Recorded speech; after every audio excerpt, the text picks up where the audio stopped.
Hi everyone, welcome to Sai academy. ఈ వీడియోలో మనం ప్రతిరోజూ ఉపయోగించే కొన్ని ఇంగ్లీష్ వాక్యాలను నేర్చుకుందాం. మనం మామూలుగా మాట్లాడేటప్పుడు నేను ఒక్కడిని, ఆమె ఒక్కతే, అతడు ఒక్కడే, రవి ఒక్కడే, గీత ఒక్కతే ఇలాంటి ఫ్రేజ్లను ఉపయోగిస్తాము. అయితే ఇలాంటివి ఇంగ్లీష్లో ఎలా చెప్పాలో అనేది ఈ వీడియోలో నేర్చుకుందాం. దానికంటే ముందు ఒక చిన్న నోటిఫికేషన్. ఇంగ్లీష్ అర్థమవుతుంది కానీ మీరు రిప్లై ఇవ్వాల్సి వస్తే మాత్రం స్టక్ అయిపోతున్నారా? గ్రామర్ మిస్టేక్స్ తో తప్పుగా మాట్లాడతామేమో అన్న భయంతో ఇంగ్లీష్ మాట్లాడటం స్టార్ట్ చేయటం లేదా? తడబడకుండా ఇంగ్లీష్లో మాట్లాడటం ఎలాగో అర్థం కావడం లేదా? మీరు కాన్ఫిడెంట్ గా ఫ్లూయెంట్ గా ఇంగ్లీష్ మాట్లాడాలనుకుంటున్నారా? అయితే ఈ కోర్స్ మీకోసమే. మీకు నచ్చిన టైంలో లైఫ్ లాంగ్ వ్యాలిడిటీతో మీరే సొంతంగా మా వీడియోలు చూస్తూ ప్రాక్టీస్ చేస్తూ ఇంగ్లీష్ నేర్చుకోండి.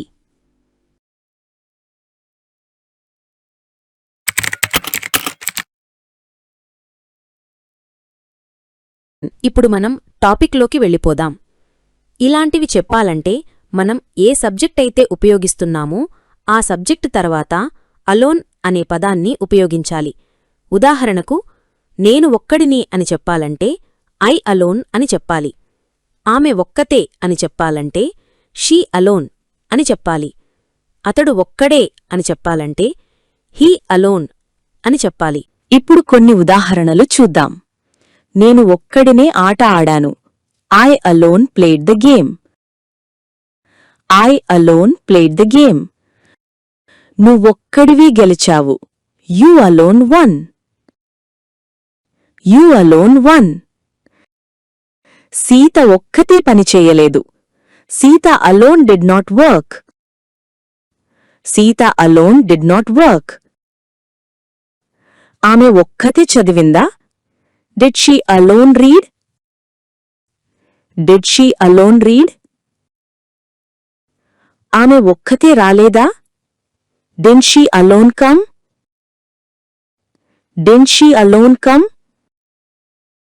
సీత ఒక్కతే వంట చేసింది. Sita alone cooked.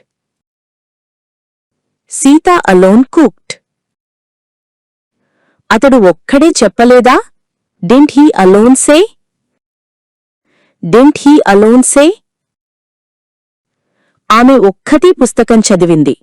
She alone read the book. She alone read the book.